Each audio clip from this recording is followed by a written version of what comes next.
Guys, welcome back to Odyssey Strength Podcast with Jackson Mansuti and Giannis Kotopoulos. If you like the podcast, please please share on your Instagram, follow us on Spotify, on YouTube, like us everywhere, share us everywhere. Thanks for sticking around. Enjoy the episode, guys.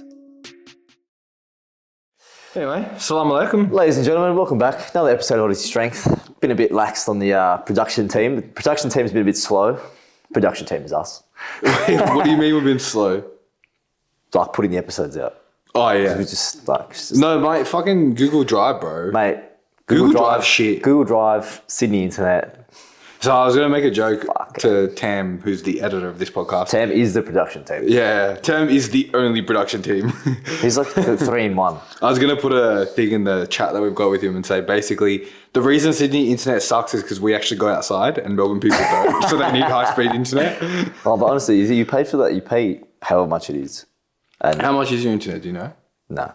Mine's $100 a month. That's pretty cheap. Yeah, and for the download and upload speed, it's pretty good. All I know is that at my place, if I'm playing FIFA and it lags, there's a fucking problem. I start saying to people, turn your fucking Wi-Fi off, you turn yours off. But nothing, it doesn't change anything because then when we have the modem next to the TV, and bro, when all the lights are out, it's fucked. Really? Yeah, because they changed to NBN. Remember when they made the switch to NBN? Yeah. Mate, they fucked it. Oh, really? They fucked it in our area. So do you have the Ethernet cable into the PS5? No, I haven't got that far, no. Oh, bro, that would fix everything. It would, but also, bro, the modem is fucking not even a meter from the PlayStation. So, like, it should just be a thing. Yeah, but I would just get the cable then. Just go buy the cable. I would, but... you know, I honestly didn't even think of that. I forgot the Ethernet cables were a thing. Yeah. I look at that and I'm like, oh, yeah. That reminds me. Mine here is usually pretty good, but Google Drive's the problem, not my internet. Yeah. You have to, and I figured, so context for the episode that is before this one. Which is currently being uploaded. It's still being uploaded. Yeah. It's a matter of you have to leave Google Drive open for it to upload. Yeah. What the fuck is that about? Yeah, it's not ideal. Like, this is the problem I have with all these, like, storage places, like Apple ecosystem. Microsoft, OneDrive, fucking Dropbox. Like, they're good until you run out of space. Or until you need to absolutely rip the shit out of it. Like, if you need to fucking crank it, they're like, oh, sorry. We can't do that. Yeah, we don't have the power. Yeah, no. And Google's like a quadrillion-dollar company. Yeah, it's like, you're asking too much of our powers here. No, it doesn't work. But yeah, this is why SSD cards, you just can't go wrong. Right. Undefeated. How long will it take? 5 minutes. And honestly, off the camera, straight to my laptop, 5 minutes. Yeah. 20 gigs, 5 minutes. Yeah. I go, well, what can't... We're paying for internet, right? Why can't it just be that simple? Yeah, I agree. It's so funny, just like the way the world is with technology these days. It's like... For anything has to be paid, like YouTube Premium. You pay for YouTube Premium, yeah? Nah, I don't. Oh, did you? I did. At a stage? When I was in Europe, I used it because I could download all the bodybuilding podcasts and be on the plane and listen to it. Okay. Because I was doing so much traveling, obviously. Yeah. I see it's worth, but also I'm like, I don't want to pay for that. But also, I remember someone said to me, oh, YouTube Premium can replace Spotify. I was like, no. Because... now that Spotify, you can actually watch the podcast on Spotify. Yeah. So you can watch us speak like this on Spotify. Although I saw a TikTok of someone who used to work at Spotify saying that they actually so they get access to obviously the music, right? And they upload it. So they get it at like 4K quality, right? But they upload it at 480p, like music quality apparently. Oh yeah, they downregulate the quality of it. Yeah. So have you heard free Spotify? Have you actually heard it? No. Do you remember? I challenge you to find an account. Well, apparently even with Premium, bro, they like someone said, go listen to a song on Premium, Spotify, and go open Apple Music, like go get the trial. Apple Music's way higher. And they said Apple Music 10 times. Even, what's the other one? Beyonce's one? No, I forgot what it's SoundCloud. No, different one. I'm out. I don't know. Anyway, it's like called Ladder or something. I don't know. Fucking. It's a music streaming. Yeah. That's still higher. Yeah, it's still better. I don't know, bro. Spotify, it's just easy because it gives me recommended songs. They just got the monopoly, bro. That's they got the monopoly. You know what it is? I think it's ease of use. Yeah. It's like Maryvale in Sydney, bro. It's fucking dog shit, but I'm going to go back. Yeah, you're going to go back. I paid $500 for a 2-course meal, but I'm going to go back. I'm still going to go back because it's everywhere. Yeah, exactly. But, oh well. You can go watch us on Spotify, so it's okay. Honestly, I don't give a fuck where you watch us. Just watch it. But yeah, so there will be. We got onto this topic. It was the internet. So if you see, you might see this video before the other one. We never know. We'll see. But yeah, bro, the fucking internet's fiasco. Or you ever try and load a Zoom call with a client? Nah, luckily I'm fine. Mine's so good I can record the Zoom and download it while it's still like buffering. Once it's done, like it's done. Okay, yeah. Because I get the transcript and then put it into ChatGPT. Tell me what I did wrong. Yeah, literally. It's smart. Yeah, bro. But I'm not giving away trade secrets. You can't have that. Anyway, you said you came to this with some yeah, topics. so I thought it would be good to... a little bit of structure is good. A little bit of structure. Last week's one, I don't think is even worth uploading. Yeah, maybe we'll just cancel it. It was a pretty bad one. Maybe we'll just get rid of it. Yeah. I mean, we're on how many podcasts now?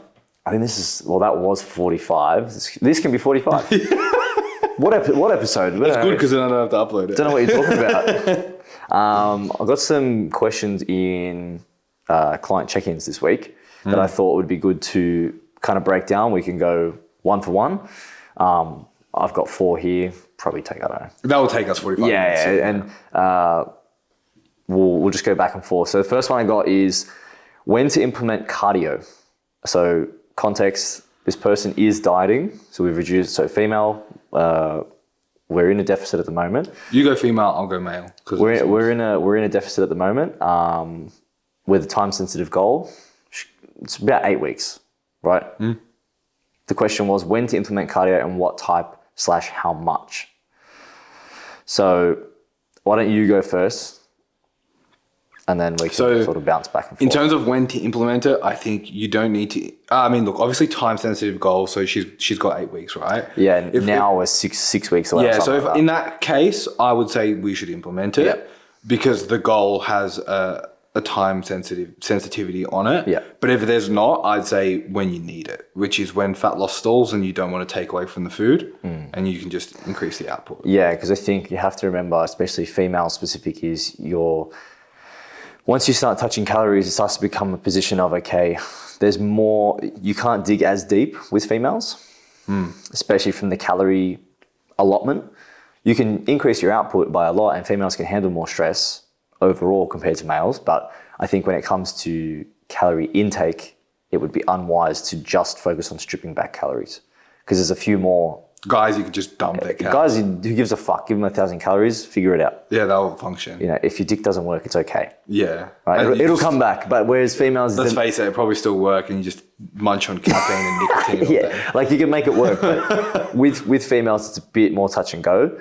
So I'd probably say, you know, in that sense is if we do have a time-sensitive goal, how far is the goal? What does your already daily movement look like? Because if we're not where we need to be in terms of daily movement, and this client of mine is not, she works 2 jobs,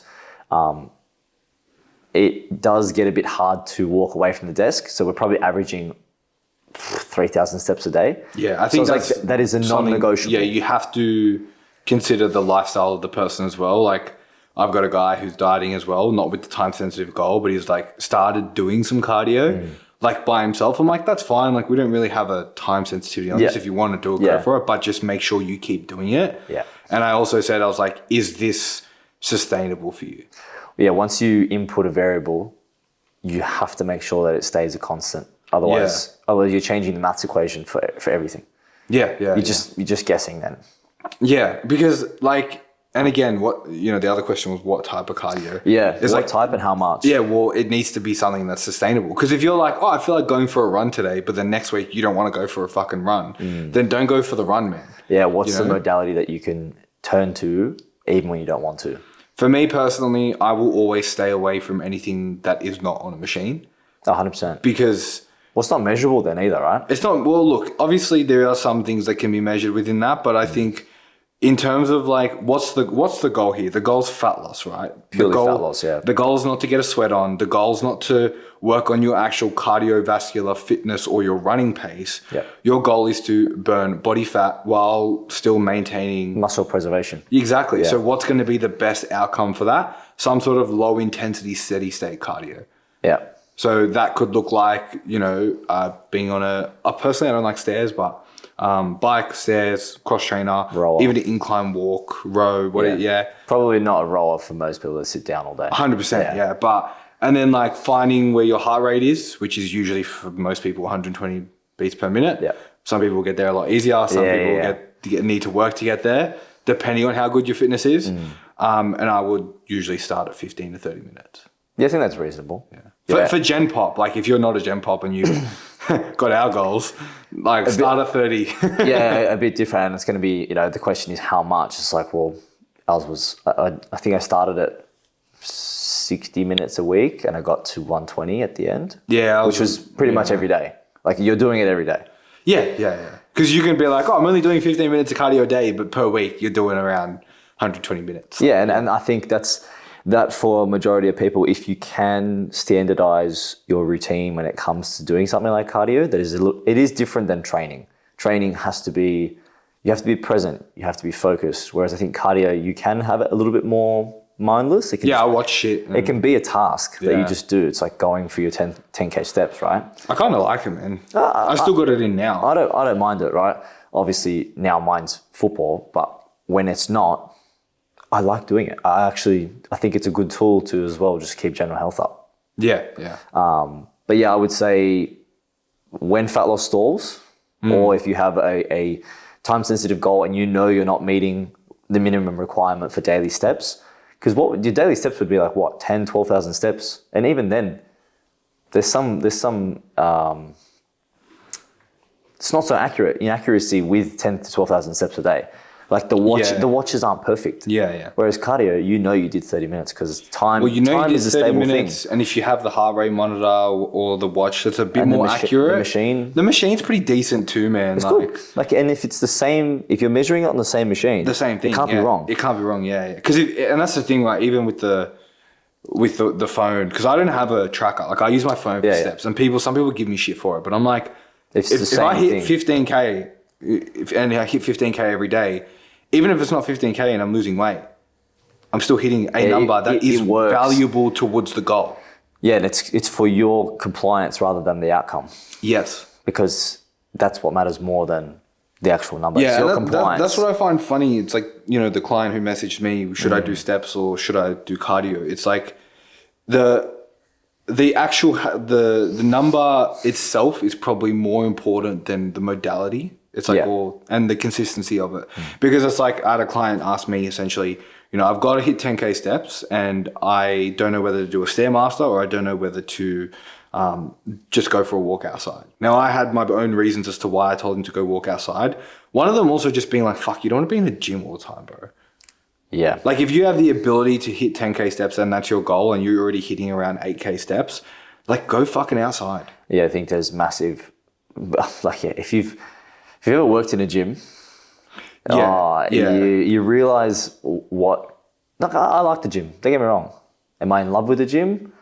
No, it's okay, right? But if I had to stay, I'm in love with the gym and I don't want to be in there for that. Yeah, if I had to stay in there, nah. Yeah. Like to do fucking walk on the treadmill is my worst nightmare. If it's fucking pissing down, I understand. Story. Yeah. I understand. But otherwise, bro, get outside. Go touch grass.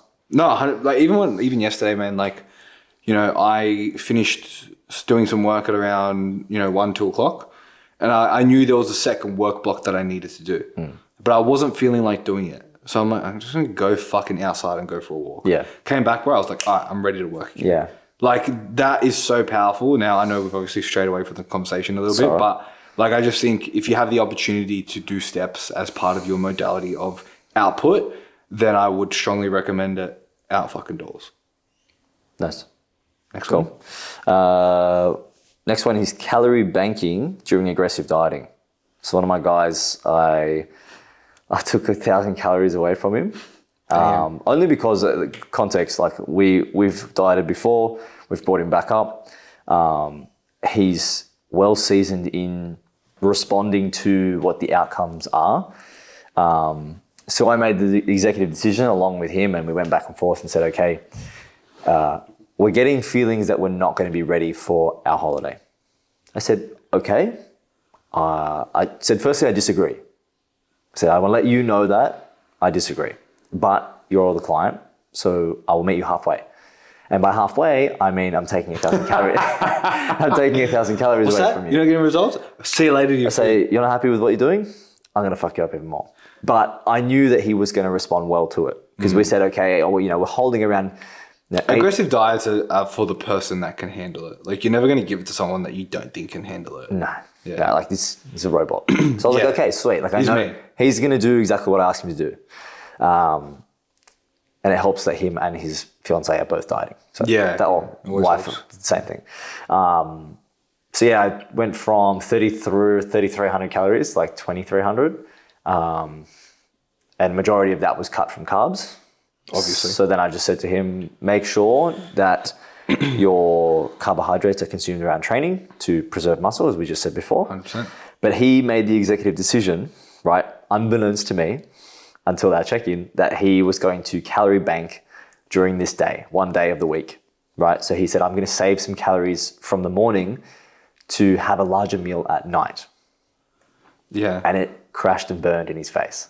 Yeah. Which, not surprising, because an 88 kilo man on 2,300 calories is not a fun day. No. So lessons learned from that is if you do have a low calorie target, and male and female, I'd say this is across the board, is don't calorie bank to the point where it fucks you up so bad. Like I would push meals back. Like when you did your photo shoot, what was the lowest your calories? Sorry, when you did your comm, what was the lowest your calories got to? Like 1,500. All right. So now let's take away 8 weeks before that, which was a respectable photo shoot, walking around condition. Yep. What do you reckon your calories were at? In the 2000s, low 2000s? Low 2000s. Let's say 23, 2400. Yeah, I think it was. Similar, right? 2,200, I think. We would have been the same. I did not miss breakfast. I pushed it out, but I didn't skip it altogether because I would have been fucked. I think there's a difference between banking calories rather than trying to push your meals back. Yeah. Because I would do that a lot. Like, I would always, like, obviously doing face-to-face, I would start work. You're busy. I'd start work at like 4 a.m. Yeah. Or I'd wake up at 4 a.m. So I'm like, I don't need to fucking eat. I had my first meal like 7:30. Yeah. If I could get it to 8 or 9, bro, that was a good day. Yeah. You know what I mean? But I think when it comes to calorie banking, like, look, I'm going to say some pretty outlandish shit on this. And by banking, I literally mean you have an allotment of 600 to 700 calories that you're purposely saving to consume later in the day. To get clear on calorie banking, you're banking calories that you should have had for a certain meal, and you are purposely putting them towards a bigger meal or a freer meal, loosely meal. Yeah. I think, personally, this has come from a culture of if it fits your macros and trying to have your cake and eat it. And while it works when you're like, you're in your 10% to 15% deficit and, you've only lost 500 calories from your maintenance and you're still eating pretty decent amounts of food, fuck, man, go for it. Yeah. But I'm sorry, there comes a time when you have to cop it on the chin. Yeah, you have to make the realization that you can't eat what you want. No, exactly. All the time. The reality is, man, what do you want? Yeah. Do you want to look the way you want to look? Yeah. Or do you want to eat the food? The best line is, this is like diet culture. Yeah. Massive diet culture. Yeah, we're going hard here. Nothing tastes as good as skinny looks, right? For females especially. But like, in saying that is like the result is unbeatable. Yeah, and look, like I'm getting a bit, like I'm putting my personal opinion into this a little bit as well, but like this is why I get annoyed when some people say, oh, you don't have to go so low in calories to get lean. Some people fucking do, bro. Yeah. Like, again, I think majority of people do. Yeah. And this is the thing, like, what you have to ask yourself, like, if you've got 6 weeks left of your diet, 8 weeks left of your diet, whatever it might be, and you really want to get to this goal, I'm assuming this guy has a holiday coming up. Yeah, he's going to Europe. Yeah, cool. So do you want to look good in Europe or do you want to eat the fucking cake? Yeah, and we had that exact conversation. And I said, what is it that you want to look like? He said, I want to look how I looked at the end of 13 weeks that we did previously. I said, okay, I can make that happen. We can do that. That's possible. For you, knowing who you are and what your activities and all your behaviors, I said, that's a possible outcome. I said, but you're going to have to fucking work and you're going to have to cop it on the chin. Yeah. It's similar to like anyone who, it's like, do you want to be Batman? You know? Well, it's like, if you want to be Batman, you got to do some shit. You know what I mean? Yeah. Like, if people have sometimes this miscued, and I hate this because it's just like really good marketing where people have gone and said that you can have your cake and eat it. And in some cases, sure, you can. It's usually always the people that are the outliers. Yeah, they're the outliers. They're genetically gifted. Like even us two here, I'm gonna go ahead and say that we're probably like, sure, average is a spray of data, right? This is the average, and you've got outliers here, but you've also got outliers that sit between the elite and the average. That's what we are. If we have fucking one weekend out of eating, it's not going to touch the sides. No. Whereas for some people, that's make or break. Yeah. Right. So in comparison, it's like, well, you can't do that. Unfortunately, you just can't. No, you can't. And this is like a conversation I have a lot with clients because they might see what I do. Yeah. And they're like, well, why can't I do that? And I'm like, I've been doing this for 10 years. And I have muscle mass that you don't have. Yeah. Because I need more calories to just sit here. Yeah. To and exist, talk to breathe. than you do to walk 10,000 steps. You know, so it's like you really have to ask yourself the question is like, is really banking calories worth it right now? Yeah. Especially when we look at the outcomes of wanting to preserve muscle mass. It's like, is that what's going to be best? Yeah. Like, do you want to look shredded or do you want to look skinny? Yeah. Like if you're a guy, I mean, if you do you want to look shredded and muscular and mad on the beach to the point where someone says, fuck, what have you been doing? Yeah. Or do you want someone to say, oh, bro, you've lost a bit of weight. You look good. Yeah. Like, I'm sorry, I don't know. Like, that to me would be like, bro, what have I put all this work in for? Yeah, I've wasted all this time. And then not only that, you've gotten this far, bro. You're hungry anyway. Yeah. Like, you know, whether you bank the calories or not, you're still going to be fucking hungry. Both ways still lead to suffering, but one's really hard and one's smart. Yeah, and that's the thing. You're eating 1,000 calories less. Brother, you are sunburnt. You can get out of the sun for a day if you want, but you're still sunburnt. Yeah. You know what I mean? Yeah, you still have to cop it. Exactly. But it's good. He came back around, so the advice is like, if you're saving 200 calories, awesome. Like, that's manageable. You're still going to be having, a good large portion of protein, most likely. Yeah. You're going to have maybe some carbohydrates in the first breakfast meal or whatever it might be, whatever your plan is. The way I would usually go about that is by just reducing the portion sizes of what you're currently having. Yeah. You know, if you're still doing the meat and potatoes, and then like less potatoes. Just exactly. Or like less oats or. He came around. He got it in the end, and he was like, "I'm never fucking doing this again." And I was like, Yeah. And everyone's got to learn, bro. Like I had a client. You have to learn. Yeah, I had a client do the same thing, and he's like, "Bro, I missed a meal, blah blah blah." He goes, "I'm never doing that again." And I'm like, and this is the other thing on that. It's like, don't do the opposite where you overeat and then you try to save the calories back, because that promotes binge eating behavior. Yeah. That promotes a relapse, and it promotes, if you get away with it once, you think you can do it again until you fucking can't. Yeah. And again, like that's disordered eating. Yeah, you're setting yourself up for failure. Yeah. Anyway. That's good. That was really good. Another one was getting sick during dieting, right? Which is common, but also then how to bounce back from that. Well, I think first protocol is how sick. Are you training? No training, bedridden. Oh, bedridden. Okay, yeah. Well, obviously treat it as like a deload. Yeah. Maybe bump the cows up for an acute period of time to promote some recovery, because deficit means less food than what you need to actually live. Be well. Yeah. So then obviously it's going to promote some recovery, stay hydrated, crank the armor force and vitamin C. Yeah. And to bounce back from it, just ease back in, man. I don't really think there's much more. I mean, unless you've got some protocols up your sleeve. No, I think the main thing is you don't, like, you're probably not, like, even that I said bedridden, but you're probably not as sick as you think you are.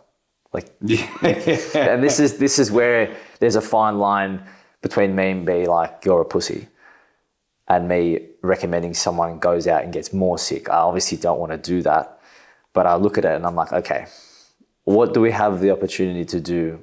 We're not working, so we might not be working because you don't want to make the whole fucking office sick or wherever you work, but you still have the ability to get up and move, right? You're not horizontal in bed, fucking dead. Yeah. Right? So you can still work on your hydration. 100%. You can still eat your protein. Yeah. Yeah. You can still get a relatively decent amount of steps. If you're at home and you have a walking pad, you're fucking home for like the whole day. You can get through a whole Netflix show and get 10,000 steps. Yeah. Okay, maybe we do, like you said, maybe we do understand that recovery is not going to happen in a deficit, right? Or it's going to be really slow. Yeah. Compromise. Put the calories back up, but still get the movement in. Yeah. You don't have to just piss away everything. Like we spoke about a few episodes ago was like the minimum standard for what your routine looks like. So on your worst day, what does that look like? This would be where that shines. Yeah, man. I mean, look, when I'm sick, I only buy enough food for what I can meal prep. Yeah. So when I'm sick, I'm still eating the same meals. Unless I was like when I was in Bali where I had dengue fever. That's different. Different story. Yeah, if you have a fucking disease, that's different. You have a parasite. Yeah. That's totally different. But I think, yeah, like you said, if you can get into a position where, you know. I think if you don't have a fever, like I think that's a pretty good standard. If you Yeah. don't have a fever, you can still do something. Go and fucking train. Yeah. Just don't make anyone sick. Yeah, wear a mask. How quick to lose body fat before holidays and when to slow things down. So this actually touches back to the calorie banking one, but I'll get to that at the end. Okay. So how quick to lose body fat before going on holidays and then when to slow things down? Or do you continue dieting into the holiday? I mean, look, it really depends on the person. Yeah. But obviously, we've mentioned many times before, like the sooner the fucking better. Yeah. Like, and this comes back to that other guy, bro, who's like, you know, I'm doing an 8-week diet, but I want to look as good as I did in the 13 or 16-week diet. It's like if you just did 13 or 16 weeks, you wouldn't have this problem. Yeah. So it's like, you know, do you want to suffer? Because the shorter the diet, the more aggressive it's going to be. Yeah. Whereas like the longer it is, the more you could probably cruise. And if you're longer as well, you probably don't need a diet into the holiday. And this is the thing. So the context is the same person. Oh, okay. And I had said to him, I was like, this is what we're going to do. But then you're going to continue dieting until you leave. Yeah. Right. So 5 weeks of 1,000 calories less. Let's play the mathematical game here. It's 5 kilos. Yeah, it's a kilo a week, bro. Yeah. Mathematical game. Yeah. Provided all targets that's on are met. paper. In real life, it doesn't work that way. Yeah. Right? Because everyone has free will and they can do what they want. Otherwise, it'd all be fucking If it shredded. was up to me, it'd be fucking in a hospital bed in clinical trials. But you know, that's on paper. So then practically we say, okay, let's plan for that. In 5 weeks' time, you should be 83 kilos, right? Which is almost as light as the end of your last diet. Now, how we look is going to come down to a few things. Best practices, yeah. Best practices. How good is your training? Yeah. How good is your sleep? How good is your stress management? How good is your relationship management? That is how you keep the look that you had at the end of that 13-week diet in 5. Yeah. But then you don't get to stop there. You have to then slowly come back out of that. Because I think it's unwise to go to Europe or fucking Bali or wherever it is in a lower fed state. Yeah, in a low calorie state, yeah. And just fucking go ham. I think that is a very bad idea. I agree. And you're setting yourself up to not only lose all the result that you had, but promote more weight gain. you're going to put it all back on. And some. And some. Because, okay, maybe if you go to Europe, I could fucking walk 20,000 steps a day. Yes. Maybe. Maybe. It might not be every day, but maybe. It depends. And How many day clubs and beach clubs are you going to? And it's not everyone. Not everyone is like that either. I like to explore when I go on holidays. Some people don't like to do that. Yeah, they want to sit by a fucking pool. Sit all on their day, ass and sip a cocktail and drink. Right? So if you have to know which person you are, but I think if you can return to at least a more moderate state of normality before you leave, I think that's a very wise decision. Yeah. So we're going to go from 1,000 calories less back up to 500 less. Yeah. So we're going to reduce the rate of loss. Yeah. Because you got to understand in that position, your body's in a very delicate state. Oh, yeah. Where it's just like, because this is a thing that people don't understand. Your body itself doesn't understand that it's going through a diet. It just thinks it's hungry and it needs food. Yeah. So it's going to be like, oh, I can eat now, so Keep eating. And your hunger cues are going to be out of whack. Yeah. You're going to think you're still hungry when you're not. Yeah, Labrador mode. Yeah. Eat everything and don't stop. Yeah. So that is the plan, but I guess for females it's a little bit different. Look, I think the other thing you gotta understand as well is like as humans, they're gonna go ham either way. Yeah. Like let's be real. In Yeah. a perfect world, we bring his calories back up. You know, he's cruising at maintenance. Yeah, and he was at maintenance. That's why we actually came back up after his last photo shoot. Yeah. Because I knew that this was going to happen. So I had. It's almost like I had an oracle. Yeah, oracle foresee moment, and I knew that he would want to. That's do so this. Raven. You need to watch the video for that one. So I knew this happened. So I said, okay, let's return to maintenance. Let's put 5 kilos back on, right? Because he couldn't really function that well at that low of a body weight. Yeah. Yeah. Like just for I think that was the first exposure, and that was the best he'd looked at that body weight. But it was a bit of mental fatigue, and like things were slowing down in the gym, and I was just like, okay, I'm seeing some orange lights here, not reds, but just orange lights. So I said, okay, We love a light system. Yeah, let's fucking go back up for a bit, right? But I knew that this would happen because that's the way that his brain works. He goes, I think I'm okay going to Greece looking the way that I am. I said, oh yeah. You reckon? A couple of weeks later, maintenance. But we called the diet like 3 weeks early. So I was like, okay, let's start now then. Because he made mention of it, and I was like, get out of the way. Go and get it done. Because I know that your compliance in a deficit, fucking unreal. Yeah, that's something you got to be careful of as well, man, because everyone wants to lock in when it's time to diet. Oh yeah. But it's like there's magic in maintenance, bro. Like it's the thing that people get wrong. Yeah, because you got to understand as well, like your body's in a position and in a state where it has enough fuel for it to function at a very high level and can recover. Yep. So if your training's dialed in at maintenance and your sleep and let's also preface that you're in a less stress state in a maintenance period 100%. or surplus. Well, actually, we could argue you're in a higher stress state in a surplus. Yeah, I would lean towards that. Yeah. But maintenance, you're getting just enough, not overdoing it, not undoing it. So your recovery should be really, really good. Yeah. So it's like, well, then you could argue you're going to make fucking great gains in that time. Yeah, granted that the Even recomp, you could recomp. Bro, I think in the last 6 months I haven't changed body weight, but I look way different than when I. That's like this is the thing. But it's people don't want to play the waiting game. No, exactly, and that's the thing. It's like I like that client who the difference between post diet, like 2 weeks to 6 week post diet. Yeah. He's like, I feel like there's a lot of fat on my lower stomach, and I'm like, that will change, I promise you. And he goes, oh, okay, I trust you, blah blah blah, and he did. He trusted me, and you saw the photo. For context, this guy, my client, finished dieting. We did a 17-week diet. He lost 12 to 13, I think 15 kilos. That's fucking mad. Yeah, he lost like 15 kilos. And he finished dieting. We brought the cows up. He was getting a bit scared, blah, blah, blah. And he goes, oh, like, I'm feeling fat. I'm feeling slower on the court because he plays basketball. Yeah. And I said, cool, man. Like, I just want you to stick with it. Be a bit more intentional with the food again. Don't lose those habits that we've got. We tidied things up. He lost a lot of stress. His body fat distributed a bit more equally, and he looks better than what he did at the end of the diet than what he does now. Yeah. And it's like, why? It's like you got enough fuel coming in to recover. You're less stressed overall because your body's in a less stressed state, and you can push training intensity a lot harder and recover from it. Yeah. And you're not doing as much cardio. Yeah, the output is a lot cleaner. Yeah. There's less shit. This gets me so G'd, man, because it's like, I love that we get to actually have the knowledge and then have case studies for it too. Because back when I first started coaching, it's like, we knew it, but we didn't have the evidence to say, oh, but we did it with this person. It's like, now we're doing it. It's mad. I fucking love my job, man. I fucking love it.